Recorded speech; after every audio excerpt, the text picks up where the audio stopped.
pronto, é um trabalho menos desgastante, mas a gente vê também às vezes como eles fazem, ainda não tivemos grandes tragédias com esses minibuses escolares, mas se deixarmos assim as coisas como estão, daqui a pouco também são os nossos filhos que também perecem. E gostaria de apresentar os meus sinceros pêsames às famílias enlutadas dessas famílias. Alguns, eu estava a ouvir que alguns estão tão carbonizados que não estão reconhecíveis, acabou-se até fazendo uma vala comum mesmo ali à beira da estrada, o que é muito, de facto, é muito triste.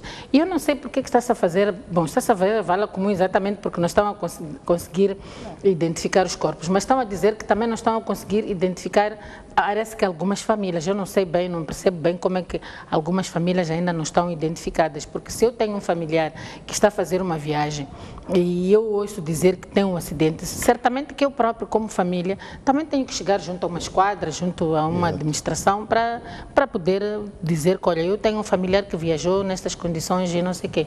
Penso que também há qualquer coisa aí. Mas há um desafio também de saber se ao nível rodoviário existe um registro dos passageiros que estão na estrada, tal como existe em relação à aviação, onde todos aqueles que estão a voar estão registrados. É fácil saber que o fulano X, Y e B estão no avião H. Sim, existe, por exemplo, isso no sistema rodoviário? Não sei se existe para todos os lugares, mas eu sei que, por exemplo, na junta, para aqueles autocarros, para aqueles transportes que saem da junta para as províncias, há um registro. Agora, qual é a fiabilidade desse registro? Se eles ao longo do caminho levam outros passageiros, eu não sei, mas sei que ali a nível da junta existe esse registro. Eu penso que se não existe, se não é efetivo, então esse registro tinha que ser mais cuidadoso, mais efetivo, tirar os números de telefone dos familiares para quando houver algum problema, eles poderem também alertar as famílias, dizer que, olha, no autocarro tal, que ia para o sítio tal, na trajetória tal, tivemos um acidente. Então as famílias também vão começar, porque de facto é muito triste, tu estás aqui, despedes de alguém, diz que vai viajar e depois nem sabes qual é o futuro, o paradeiro dessa pessoa, nem sequer tens a oportunidade de enterrar a pessoa. Eu penso que é de facto uma grande tragédia. Mas também queria alertar outra coisa, que era a questão da polícia. Aquele acidente foi de dia, podíamos dizer que é um problema da estrada, sinalização, não sei o que, mas não tem nada a ver com, porque foi durante o dia e então não tem de facto este coisa. Mas a polícia também muitas vezes fica alheia a estas coisas. A polícia muitas vezes está muito preocupada em guardiçar as pessoas, saber o tal refresco, né, que sempre a pessoa tem que ter um refresco disponível para eles e não sei o que. Então é por isso que muitas vezes passam olho gordo e não veem essas coisas que acontecem. Então acho que também é preciso ver quem é o polícia trânsito que fica na rua, porque polícia trânsito parece que tem uma empresa, criaram uma empresa dentro da polícia. Ali é uma coisa que é um sindicato. Estão ali, sindicalizaram-se, estão ali a cumprir... A procura de benefícios pessoais. Estão a cumprir ordens pessoais. Não é por acaso que o Conselho Municipal também está a gladiar-se para também fazer esse controle porque é lá onde o business está. Então, eles estão tão preocupados com tantas coisas que tem a Polícia Municipal, mas está muito preocupada em ficar na rua. Então, eu penso que também é preciso que, quando se mandam os polícias na rua, eu sei que é uma coisa bastante difícil de fazer, é difícil, eu não sei qual é a estratégia, como é que os comandantes lá que põem as pessoas na rua, como é que eles fazem, mas eles ficam mancomunados. E o mais triste ainda dos polícias é que há uma nova leva de polícias. Tu vês aqueles polícias muito jovens que estão a entrar ainda, a alinhar na carreira das polícias, mas como encontram aqueles dinossauros já antigos ali, então os meninos também entram lá, encontram os menininhos ali, todos já também a dizer, a guardiçar refresco. Meu Deus, que geração. Exatamente. Então, Fátima Membeiro, o que tem que se fazer para acabar-se com este massacre que temos nas estradas? Bom, antes de mais, permita-me saudar os familiares das pessoas que morreram neste acidente, apresentar a minha solidariedade. Estamos convosco, sentimos a dor que estão a sentir neste momento. De facto, este tipo de acidente é evitável. E ali há dois fatores, talvez um principal, que é o fator humano, claramente, que resvala também para o fator, portanto, mecânico, porque nós vimos, segundo os relatos que nos aparecem, é que o automobilista vinha em excesso de velocidade e depois o pneu rebentou. E quando o pneu rebenta numa situação de excesso de velocidade, sobreviver ou não acontecer nada é de facto um milagre. Então, para mim, a questão de fundo é: este pneu rebenta em que circunstâncias? Ok? É preciso saber se, por exemplo, a saída do local, portanto, de recolha dos passageiros, houve alguma verificação da viatura para uma análise, qualquer coisa, não ocorre agora o termo, para verificar o estado da viatura, se ela está ou não em condições de percorrer longas distâncias. Eu penso que isto é um dos elementos que no programa anterior não devo ter mencionado, que é preciso que se faça uma vistoria aos automóveis, portanto, antes de saírem do local de recolha, portanto, do parque onde recolhem os passageiros, e é este documento que depois vai ser repassado aos polícias em todos os lugares por onde eles são parados, que é para a polícia verificar se de facto esta viatura fez ou não fez este trabalho. E a polícia não significa, portanto, que a polícia a partir dali não faz uma outra... É preciso vistoriar novamente para ter a certeza de que aquilo que consta dali é aquilo que efetivamente ocorre com a viatura, que a viatura está de facto em condições de circular. E se não estiver, a viatura tem que parar. As pessoas vão perder um dia, vão perder 2 noites, mas vão salvaguardar as suas vidas. Portanto, penso que é um trabalho muito profundo, muito de fundo a fazer. E outro, esta questão do excesso de velocidade, quais são as motivações? Às vezes é do tipo: eu quero ir e voltar porque eu quero ganhar mais, porque o patrão tem uma meta, etc, etc. Eu penso que as associações dos transportadores têm que também levar muito a sério esta questão de em que condições é que transportam, portanto, os cidadãos moçambicanos. Esta questão de que queremos lucros imediatamente, temos que pensar que estamos a aliar o útil ao agradável. O útil é termos o tal lucro, mas o agradável é transportar as pessoas e transportar as pessoas em segurança. Nós não queremos continuar a ter estradas sangrentas.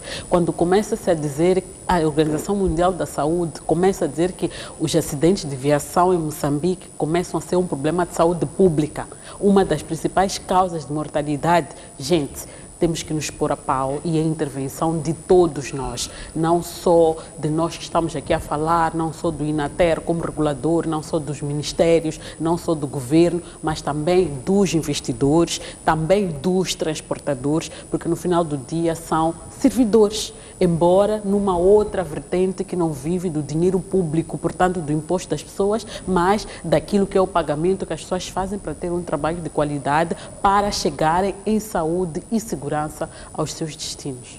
Muito bem, vamos então falar do nosso outro tema, o 7 de setembro, dia da vitória, Acordos de Lusaka. Ana Rita Sol, foi num dia como hoje que a Frente de Libertação de Moçambique, a Frelimo e o Estado português assinaram um acordo que nos deu a independência que temos hoje. Quais são as linhas centrais das nossas conquistas nestes mais de 40 anos e quais são os desafios que temos pela frente, olhando para a questão da paz, que é um desafio atualmente, a questão da economia e a questão dos desafios ao nível social, a qualidade de vida, as questões da pobreza, educação, saúde, o índice de desenvolvimento humano dos moçambicanos?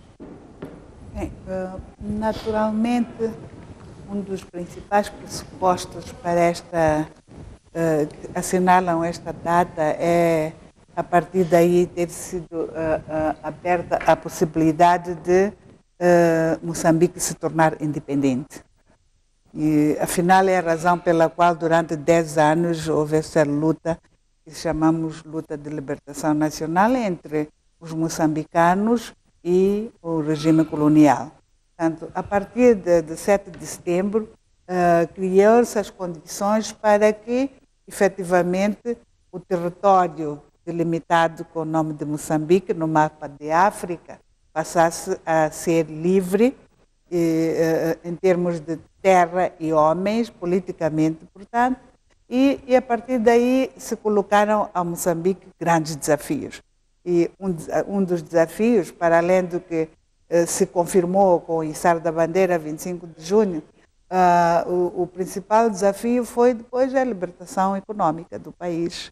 Portanto, a partir de 1975, por causa do dia 7 de setembro, que foi o dia da vitória, o homem moçambicano começou a se reerguer para, em primeiro lugar, unir o país em termos de desenvolvimento, em termos étnicos, em termos sociais, porque a primazia que se deu foi a unidade nacional. E unidade nacional implica que todo um moçambicano é igual perante a lei, tem os mesmos direitos, usufrui de todos os bens que a Constituição consagra, independentemente do seu local de origem, raça, credo religioso e opção política, que já é muito bom. A evolução trouxe este ganho de livre opção política e eu acho que isso é um ganho que se deve assinalar. Um dos aspectos fundamentais que sinto que devo assinalar é que em Moçambique efetivamente vive-se democracia, mas com particular realce a liberdade de opinião. Eu comparando com os outros países, mesmo os que nos circundam, eu sinto que nós já vivemos uma liberdade de opinião efetiva, com algumas irregularidades aqui e acolá, que são próprias do país que está a pretender desenvolver. Ainda temos um caminho bastante longo para seguir, naturalmente, em termos de desenvolvimento. Temos a graça de Deus de Moçambique ser um diamante por lapidar em termos de recursos naturais. Isso já nos cria uma situação de, se pegarmos nos instrumentos que temos, corrigirmos os erros que temos tendo próprio desenvolvimento, podemos criar condições para as direções vindouras viverem de uma melhor forma com relação a nós. Muito bem, mas evocou aquilo que são os aspectos determinantes nestes mais de 42 anos de situação da liberdade de opinião, mas já os grandes desafios que nós temos pela frente, a questão da paz. O Afonso Dhlakama deu uma entrevista ontem onde dizia que as negociações estão a decorrer, uma entrevista pacífica, não muito habitual àquilo que nós conhecemos em relação ao líder da RENAM, mas há estas negociações em curso. O país não está definitivamente em paz. Há o problema da dívida oculta ou as dívidas não declaradas, que são ainda um desafio. E há a questão da pobreza, são os desafios. Como é que o país olha para frente em relação a estes três grandes desafios que têm que ser resolvidos? Para alguém da minha geração, que é a geração pós-Libertadores, a geração 8 de março, eu devo dizer que tenho a felicidade de ter acompanhado o desenvolvimento do nosso país com várias adversidades. Tivemos um momento difícil possivelmente podia se retornar à guerra, não é? Foi um período longo de 16 anos e tudo aquilo que estava a iniciar em termos de reconstrução do país voltou. Mas, felizmente, os moçambicanos reencontraram-se e chegaram à conclusão que devíamos agarrar o nosso país e sermos nós próprios a orientar o destino do país com o Acordo de Roma. Portanto, veio uma nova era no nosso país. Os mais novos praticamente não conhecem isso, mas isso é história que não se deve apagar. Pelo contrário, devemos aprender, tirar relações que nos levem a melhorar as condições que a natureza oferece, como eu já havia dito. Neste momento, ouvindo o que o líder da RENAM disse ontem na entrevista, já estávamos praticamente preparados, até mentalmente, porque o próprio chefe de Estado, nos últimos comícios, em plenas visitas presidenciais, tem mostrado alguma satisfação com a forma como as coisas estão a decorrer no que diz respeito às negociações com o líder da RENAM. O que nós precisamos como moçambicanos é dar força a que estes atores que estão com este bebê, que é a paz, que deve ser acarinhado por todos nós, continuem a usar tudo que estiver ao seu alcance para que, efetivamente, tenhamos uma paz sem prazos e possamos planificar o desenvolvimento estratégico de Moçambique sem o fator segurança e instabilidade. Ana Rita, se fosse médica e tivesse que fazer uma avaliação à saúde do país hoje, qual seria a sua conclusão? O país está bem? O país tem desafios? Qual seria a sua conclusão em relação à situação atual do nosso país? O país está governável, o país está bem. Não tenho indicações de haver dificuldades de governar esse país. Em todos os cantos do território nacional é içada a bandeira de Moçambique. Portanto, o país está bem. O país tem dificuldades, tem desafios, sim. Tem desafios porque é um país em via de desenvolvimento até e tem alguns aspectos que dependem da boa vontade dos homens, que é, naturalmente, participar de forma efetiva no desenvolvimento, dando todo o seu saber para combater todos aqueles aspectos que põem em causa esse desenvolvimento, tais como sejam a corrupção. Não devemos tapar de vista que a corrupção põe em causa o desenvolvimento de Moçambique. E ter esta atenção com a nova geração, que é a maior parte da população moçambicana abaixo de 40 anos, que precisa de linhas de orientação que a levem a abraçar o desenvolvimento deste país, independentemente da sua província de origem, do seu grau de formação e muito menos de cor ou raça. Exatamente. Artemisa Franco, partilha do otimismo da Ana Rita Stolo. No seu entender, o país está bem, está governável? Sim, quer dizer, também eu partilho de certa maneira. O país está governável na medida em que, a partir do momento em que pararam as hostilidades militares, o país ficou de facto bem. Bem não, mas ficou governável. Agora, tem muitos desafios que é preciso que sejam tomados em consideração. Um dos grandes desafios neste momento é o desafio econômico, em que já conversamos em vários momentos, mesmo aqui neste painel, em que os desafios econômicos ainda são enormes, são imensos, as populações sentem-se bastante sufocadas, o custo de vida ainda não baixou, não se fala agora muito porque pronto, as pessoas estão a ficar num certo conformismo. A outra questão que agora está a criar muita expectativa é esta questão da paz. A questão da paz, de facto, continua a criar muita expectativa, apesar do líder da RENAMO agora estar mais calmo, mas eu penso que é uma calma aparente, porque, na verdade, o país, nós só vamos ficar tranquilos quando ele, de facto, se transferir para Maputo. Enquanto ele estiver a falar, estiver lá no mato, estiver só a falar ao telefone, penso que não há tranquilidade possível. Então, não sabemos que se alguma coisa correr mal, o que ele pode fazer, se irritar. Quer dizer, ainda estamos numa situação muito peculiar.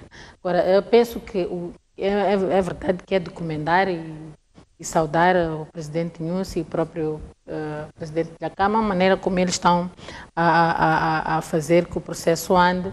E eu sinto uma certa impaciência também por parte do líder da RENAMO. Ele já está, de facto, muito disponível e disposto a sair do mato. E eu penso que o presidente Nyusi entenda também que é esta emergência nele e também faça com que o que quer que esteja a demorar ou que esteja a emperrar, que seja de facto tratado com o mais rapidamente possível. Só que eu acho que a fasquia do presidente da RENAMO está muito alta, porque na perspectiva dele é que até, em princípio, novembro, dezembro, tudo já esteja finalizado. Eu não estou a ouvir a mesma coisa na voz do presidente Nilson, portanto, da outra parte do governo. Não estou a sentir a mesma vontade.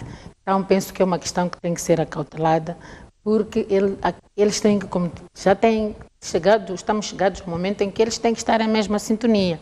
Não é um estar muito esperançado, muito otimista, e o outro ainda achar que... Portanto, eu penso que isso precisam de limar e os dois falarem a mesma língua neste sentido. Mas há muitas coisas que se foram limando ao longo destes anos. Eu até falaria, por exemplo, na ótica dos direitos humanos em si. É verdade que ainda há muitas coisas, por exemplo, o índice de criminalidade a nível das comunidades está a ficar muito alarmante. Estão os tais homens katana, eu não sei, é uma coisa social que a sociedade ainda não se debruçou sobre elas, mas começou lá naquelas zonas do norte, não sei o quê, foi para o centro, agora está aqui no sul, nestas comunidades, nos magoanines, não sei o que, as pessoas já têm medo de andar Inclusive andam os tais homens katana que andam nos quintais das pessoas, nas casas das pessoas à calada da noite. Portanto, são coisas sociais que, talvez porque não estão ainda a preocupar as elites, porque muitas vezes os problemas só são trazidos e resolvidos quando começam a preocupar as elites. Ainda estão a preocupar aquilo que se chama o grassroots, portanto, aquelas comunidades de base. Por isso que parece que ainda são muito livianas. Não são livianas, são de facto preocupações que têm que ser começadas a ser discutidas. Portanto, socialmente e economicamente, de um cômputo geral, penso que o país, de facto, não diria está bom, está suficiente. Mas está governável. Está governável, exato. Sim. Fátima Mbir, qual é o estado de saúde atual do país? Bom, eu diria que é de um doente que ainda se consegue pôr em pé, ok? Que ainda não perdeu quilos demais para deixá-lo deitado. Portanto, ainda nos aguentamos, ainda temos muitos desafios. A questão política é uma questão, de facto, bastante crucial, chegar-se a um consenso definitivo para a paz e é preciso dizer que nós, como moçambicanos, depois de 16 anos de guerra, entre nós próprios, porque é preciso sublinhar isso, que aconteceu em vários países do mundo, inclusive até nos próprios Estados Unidos, depois da independência, houve confusão entre os próprios americanos, houve entre nós, mas não tiramos grandes lições sobre isso, no sentido de abraçarmos a paz e tomarmos todas as medidas que eram necessárias ou são necessárias para que, de facto, nos sintamos moçambicanos, sintamos que temos todos nós responsabilidade de salvaguardar, portanto, esta paz, de proteger esta paz, colocar no lugar totalmente protegido por todos nós. Portanto, penso que este é o grande desafio, ainda que cheguemos a este acordo de paz que está a ser negociado entre o presidente Inúcio e o líder da RENAMO, ainda assim acho que depois de chegarmos lá é preciso que criemos um espaço muito bem privilegiado para esta paz e nós todos, como moçambicanos, protejamos esta paz, o que significa que todos nós temos que pôr a mão na consciência e pensar o que é preciso fazer para que esta paz seja efetiva e duradoura. Portanto, não houve reconciliação, continuamos a ter os de lá, os daqui e os da acolá, e isso obviamente é uma fraqueza para a questão da paz. Ainda não conseguimos aceitar que existe diversidade de pensamentos e até existem linhas de pensamento diferentes, como em qualquer sociedade, em qualquer família, há sempre os pessimistas, os otimistas, os que ficam no meio, que não se posicionam. É Mas a Ana Rita defende que a liberdade de opinião é uma das grandes conquistas, apesar de ainda haver pequenas situações. Essa coisa de liberdade de opiniões é muito relativa, porque em algum momento isso é mais formal, no sentido de que temos instrumentos que defendem, mas quando vamos à prática, à realidade, nós continuamos a ver que nos ministérios muitas coisas não andam porque as pessoas não são livres de dizer ao chefe, olha, esta decisão que está a tomar está aprovado por A mais B que não vai funcionar. Então as pessoas o que preferem é seguir a onda do chefe, deixar o chefe errar e depois dizer, bom, há soluções. Mas ele já tinha soluções que poderia evitar, mas porque não é efetiva esta questão da liberdade de expressão, não se respeita ao pensar diferente, as pessoas acabam deixando os erros acontecerem e por aí fora. Portanto, é verdade que em termos formais, como em muitas coisas nós avançamos, direitos da mulher, direitos da criança, direitos cívicos, avançamos muito, mas em termos práticos, na realidade, nós não avançamos ao nível, portanto, da formalidade em que nós registramos. Portanto, aqui ainda há esse desafio de saber viver em conjunto, estarmos juntos, mesmo pensando diferente. E é sempre uma mais-valia ao pensar diferente, porque às vezes a gente não pensa num detalhe que o outro há de trazer e que pode ser um contributo para o debate. Portanto, penso que nestes aspectos temos ainda alguns desafios. Na componente de governação, aí temos muitos desafios e isto é também um desafio resultante de como nós, como sociedade, fomos crescendo e nos construindo ao longo dos anos. Se nós temos uma governação má, é resultado também do fato de que somos maus cidadãos, porque as pessoas que nos governam não vêm da lua, vêm das nossas famílias, são nossos pais, nossos irmãos, nossos primos, nossos tios. Portanto, os cidadãos têm os líderes que merecem, digamos assim. Não necessariamente que merecem. Portanto, eu não diria que merecem, mas a governação que nós temos é reflexo do que nós somos. Exatamente. Agora, se nós merecemos o que somos, essa é uma outra discussão. Então, eu prefiro olhar que o dirigente que eu tenho, ele reflete o que eu sou como cidadão. Se eu sou um cidadão alheio aos processos, se eu sou um cidadão que vou votar sem consciência nenhuma, se eu sou um cidadão que coloca o partido, os interesses do partido, em primeiro lugar, em detrimento dos interesses do país, hei de ter a governação que eu mereço pelas escolhas que eu estou a fazer nesse aspecto, talvez. Portanto, é reflexo daquilo que nós somos. Temos desafios aí e o fato de nós não termos instituições fortes ou sólidas fragiliza ainda mais a nossa governação. Portanto, nós temos um caminho muito grande, conseguimos estabelecer instituições que são necessárias para garantir aquilo que se chama de Estado de Direito democrático.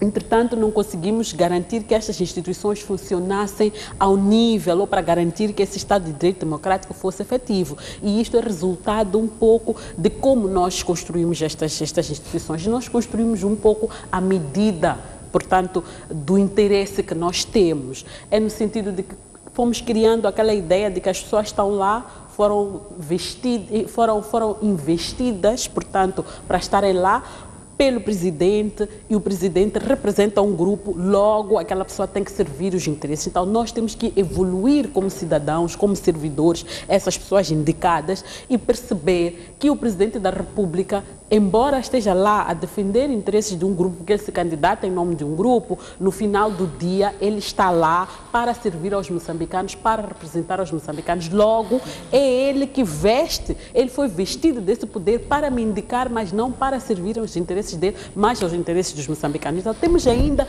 esse desafio de evoluir para esse nível. Ana Rita, Fátima coloca aqui alguns pontos discordantes, diz que o país está doente, mas um doente que ainda consegue estar em pé, levanta as questões de que a liberdade de opinião ainda não é um dado adquirido. Do ponto de vista formal, as leis o permitem, temos uma das leis de imprensa mais elogiadas, né, do continente africano. Levanta as questões de governação e da consolidação das instituições. Concorda, não concorda com estes desafios? Onde é que há ponto de convergência entre aquilo que pensa e aquilo que a Fátima diz? A grande amostra do que eu disse da liberdade de opinião é exatamente ouvir a Fátima a dizer o que está a dizer e a falar dessa maneira. E quem quer que seja neste país, desde o número 1 até o cidadão normal. Para mim, e Deus me deu a possibilidade de visitar muitos países africanos. Isto não é difícil ver o que está a acontecer conosco em Moçambique. E quando digo Fátima, não estou a pessoalizar a Fátima, estou a referir-me à faixa etária em que a Fátima faz parte.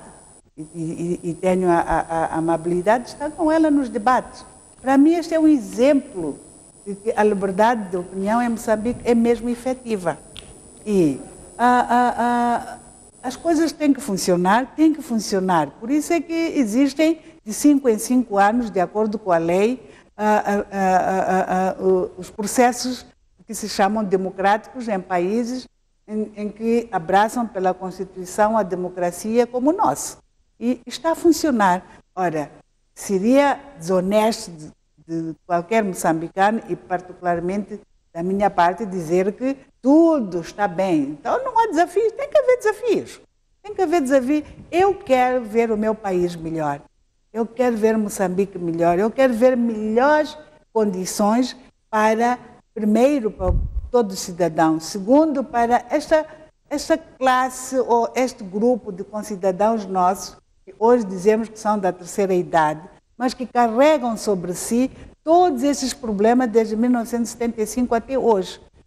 Enquanto a nova juventude não tem tantas dificuldades para acesso ao ensino, para se formarem, para encontrar melhores condições, mínimas condições de habitabilidade. Esses cidadãos, os nossos pais e alguns avós, não viveram essa situação e sabem muito bem qual é o valor de 7 de setembro. Portanto, eu concordo em parte o que foi dito, porque eu também no princípio disse, há muitas há muitos desafios. Estamos a viver numa situação adversa, não resta dúvida. Economicamente, este é que é um problema, mas eu gosto de me inspirar na história, gosto de ler e me disseram que um dos problemas, uma das formas como o obreiro da Unidade Nacional de Moçambique, que é Eduardo Mondlane, partiu, dizia que podia viver, podia partir à vontade porque sabia que a luta continuaria. E, de facto, a luta continua, que esses aspectos todos estão aqui sendo apontados, e não vou voltar atrás. Exato. Mas, para mim, continuo a dizer que Moçambique é um país governável. Exato. Artemisa, a liberdade de expressão, a liberdade de opinião é um dado adquirido na nossa sociedade? Eu acho que sim, é um dado adquirido. E eu, por exemplo, sou da geração do tempo do Samora Machel. Eu sei que naquele tempo havia muito mais restrições de liberdade. É verdade que depois da independência houve uma certa abertura, mas durante um tempo, depois da independência, era mais, a liberdade de expressão estava mais cerceada. Agora, o que está a acontecer agora é que, apesar da gente poder falar, poder se expressar, ainda existe, tem havido nos últimos tempos uma corrente de as pessoas serem ameaçadas, serem amedrontadas, mas não chegamos mesmo aos extremos. E aquilo que estava a dizer a Ana Rita, que se a gente fizer uma comparação, eu vou dar um exemplo da STV. Eu mesmo apercebi que a STV é um canal de liberdade de expressão fora de Moçambique.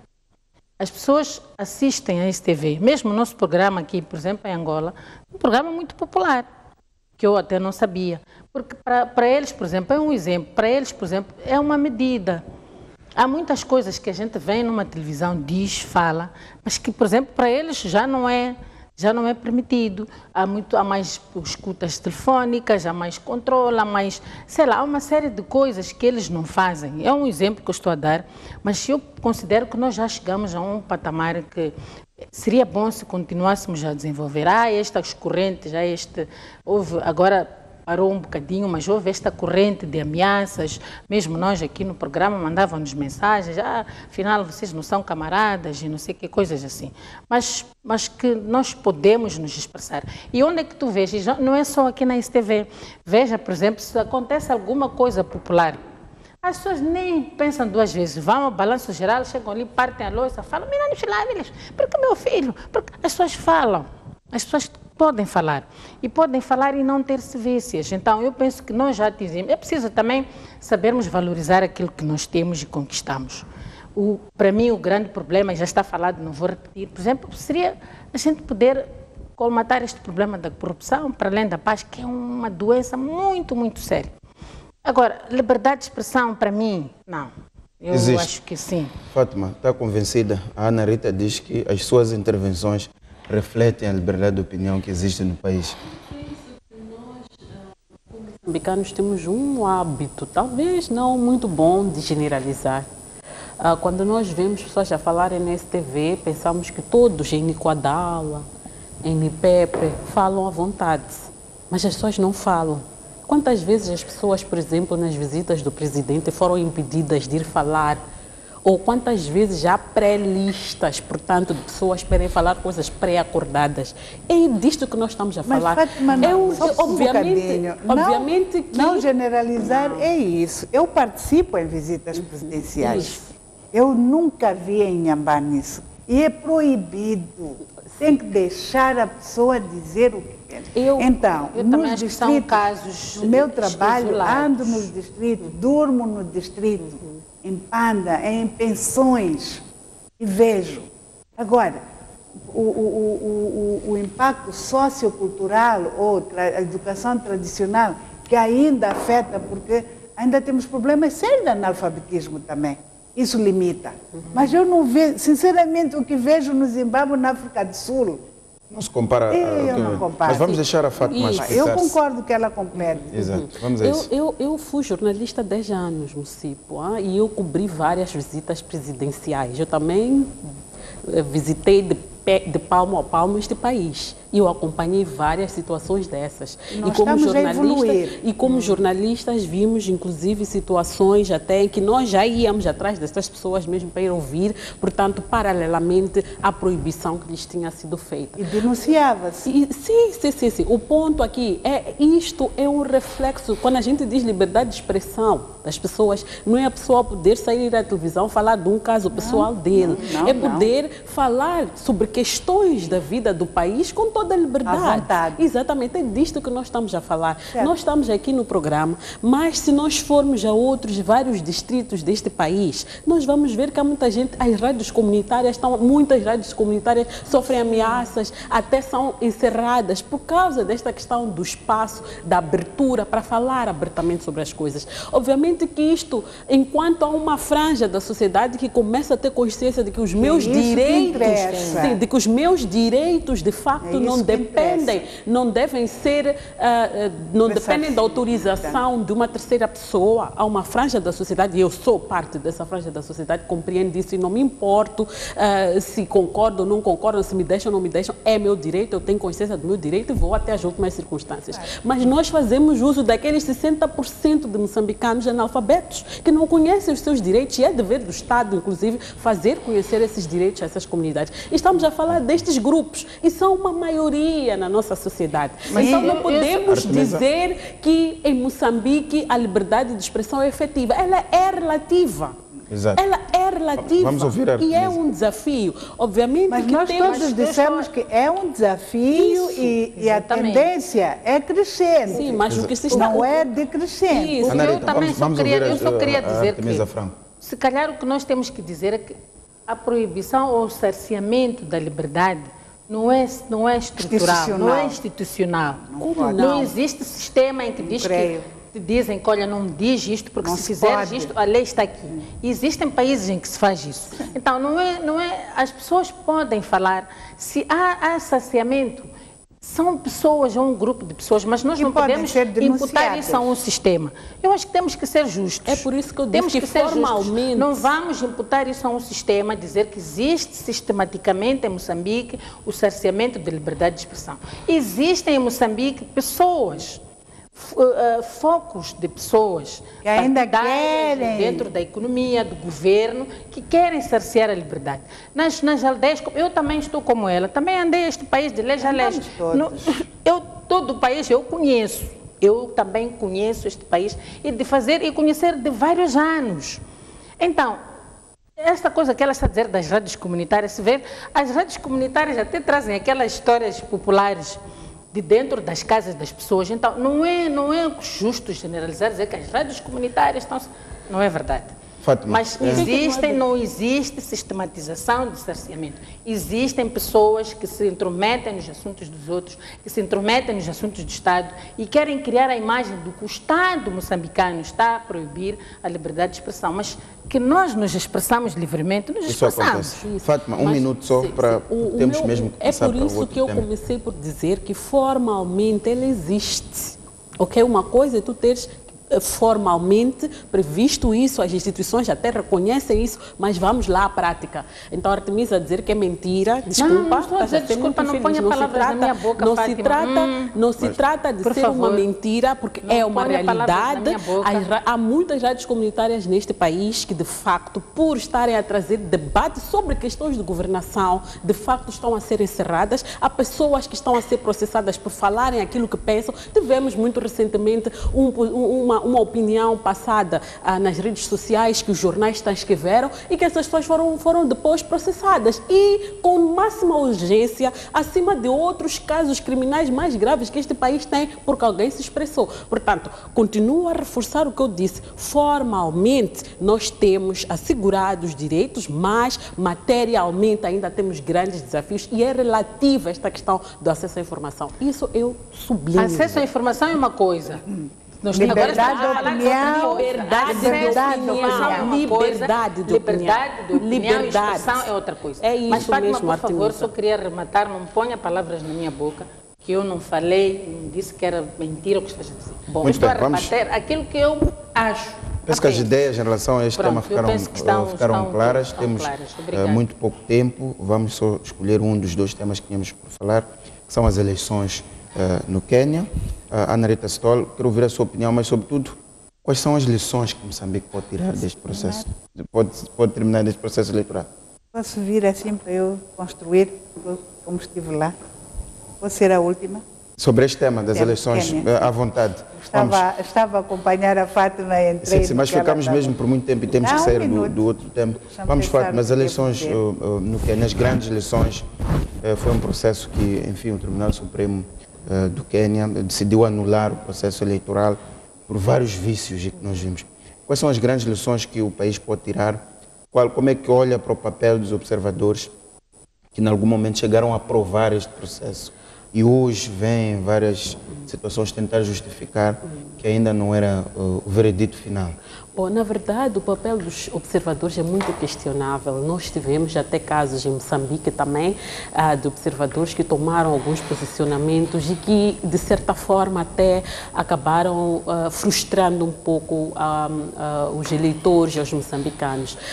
Talvez aqui tem que ficar um pouco claro, afinal, qual é, de facto, o papel dos observadores durante o processo eleitoral, porque muitas vezes são eles que aparecem primeiro a dizer, a validar, entre aspas, o processo, e depois, enquanto os partidos políticos, por exemplo, estão a contestar o processo, e imagine nessa situação o embaraço que é depois o Tribunal Constitucional chegar e dizer que, olha, estas eleições não são válidas, não foram nem livres, nem justas, nem transparentes, não houve respeito pelos procedimentos. Portanto, eu penso que aqui está um grande desafio, uma grande reflexão para todos aqueles que se compõem como observadores e, em particular, para os observadores nacionais, portanto, nossos aqui e outros que se coligam e que vão observar as eleições em Moçambique a partir do próximo ano. Está ali um desafio, uma lição que foi feita. Não antecipar, é preciso, de facto, compreender os processos, analisar profundamente os processos. E muitas vezes os observadores não estão, de facto, no terreno. Nós vimos pela experiência, a experiência da cobertura das últimas eleições, das eleições anteriores, que muitas vezes os observadores nem estão lá no terreno a acompanhar as coisas, recebem feedback de outras pessoas que nem sabemos muito bem qual é o interesse muitas vezes. Em relação a experiências ou lições que Moçambique pode tirar deste processo, é que é possível, portanto, termos um processo invalidado. Ok?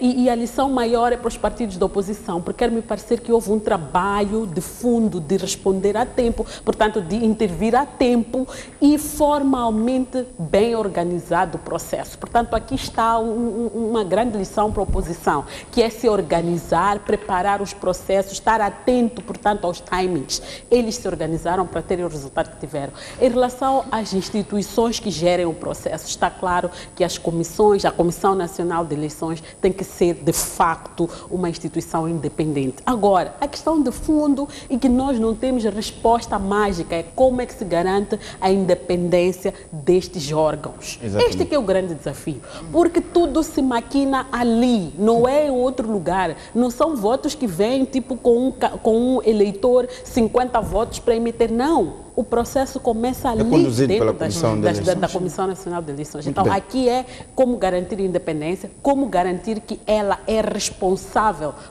pelas ações, pelos resultados eleitorais. Muito bem.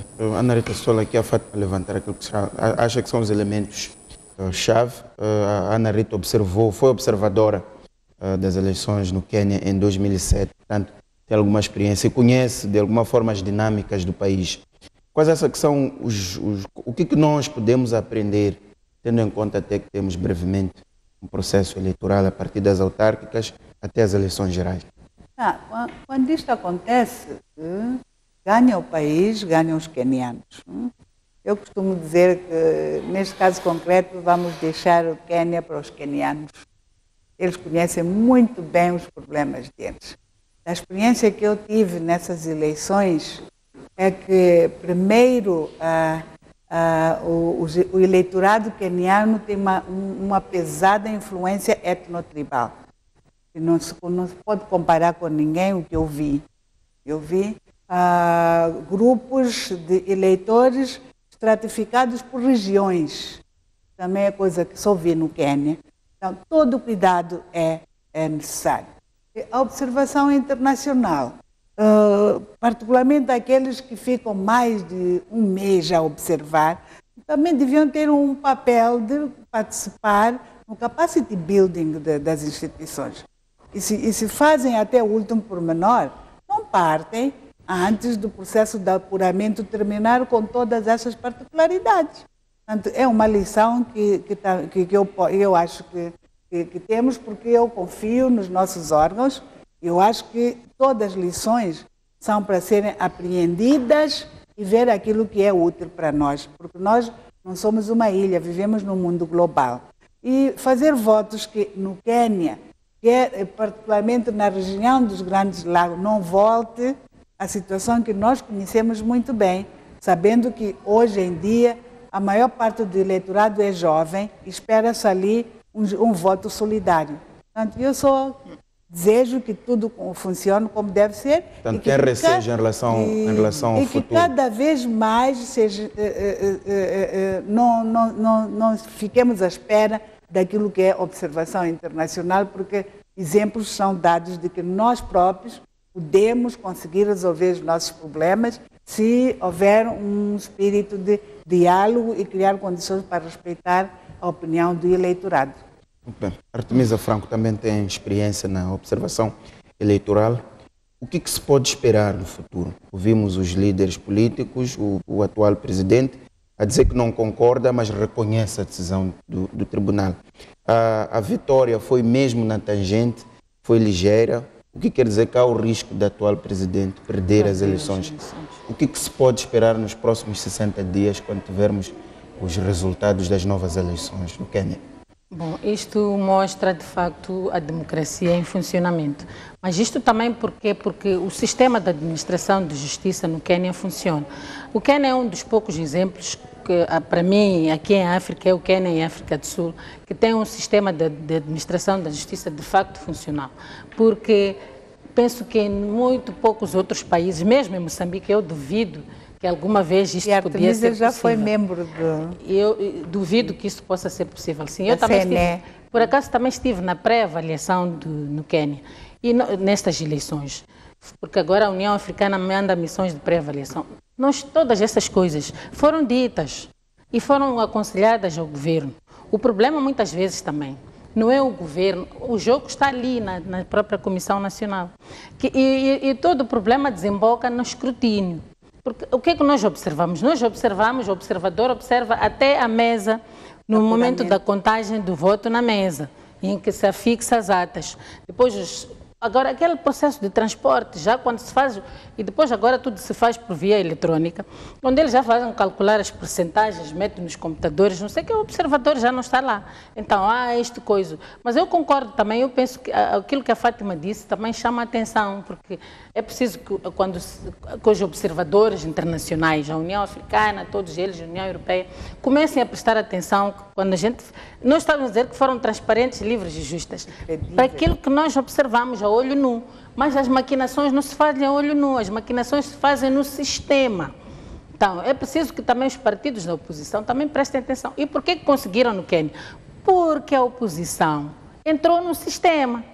Quando eles entram no sistema, começam-se a perceber das várias maquinações que aconteceram ali. Eles foram muito inteligentes, não se limitaram a ficar nas mesas, a dizer que veio, não veio. Eles entraram no sistema, que estava dopado, na verdade.